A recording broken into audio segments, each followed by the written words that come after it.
And so I think the whole idea about opening up that China has started 30 years ago was very important to really move the whole country, the whole economy to a new level. So that policy has been fruitful for China and for the world.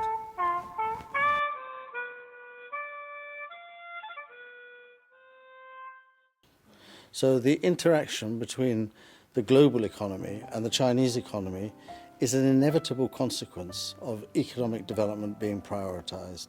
And for the first entry of foreign-funded companies into China in the 4 special economic zones that were created in the early 80s, primarily that was aimed at the overseas Chinese, primarily at Hong Kong businesses to move their production from Hong Kong into Guangdong and a couple of other places. And then later, as that was shown to be successful and in the interests of the Chinese people and the Chinese economy, so it was broadened to other countries, other peoples, and a wider area of activity. You know, openness has to do with really creating opportunities for many, many different players, which also means more competition. More competition means higher productivity, innovation, better ideas, better growth, better standard of living. And so I think the whole idea about opening up that China has started 30 years ago was very important to really move the whole country, the whole economy to a new level. Yes, I think we have seen, many Chinese companies really engaging internationally in Asia and around the globe. And I think, again, it's very important because it means the capabilities of the Chinese companies are brought to bear for the rest of the world, not just as a provider of cheap products, but also as investors, as companies who bring innovation. Well, I think the contribution of Mr. Deng Xiaoping is recognized world over. And he started the process of opening up of China.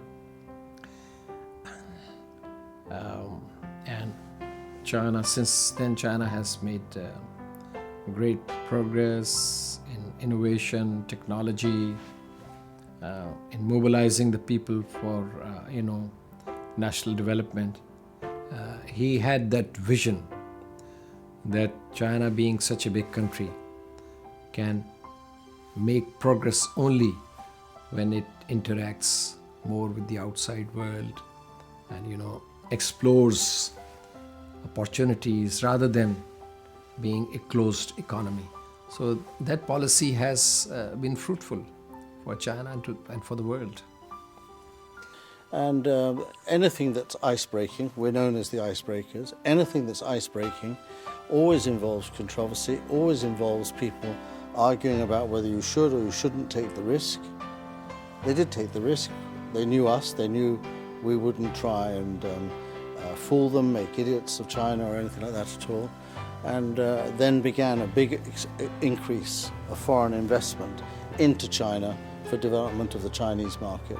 So it's an exercise that results from a decision to prioritize economic development.